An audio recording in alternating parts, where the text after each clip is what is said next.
খাঁচার ভেতর অচিন পাখির মতো ওয়েব ফিল্মেও আপনি দারুণ অভিনয় করেছেন এবং প্রধান চরিত্রে অভিনয় করেছেন, যেই ওয়েব ফিল্মটি চরকিতে মুক্তি পাওয়ার পর সবার মুখে মুখে ফিরেছে এবং একই সাথে আপনি কিন্তু শ্রেষ্ঠ অভিনেতা হিসেবে মেরিল প্রথম আলো পুরস্কারও পেয়েছিলেন, চরকি অ্যাওয়ার্ডও পেয়েছিলেন।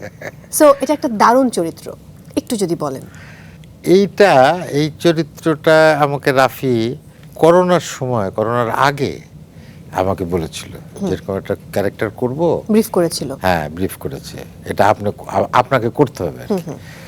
তো সেটা আমার মাথার মধ্যে ছিল এবং আমি মোটামুটি একটা প্রিপারেশন নিচ্ছিলাম এবং গল্পটা শুনেই আমার কাছে মনে হয়েছে যে না, এটা আমি করবো আর কি, এবং এটা চ্যালেঞ্জিং একটা ক্যারেক্টার হবে।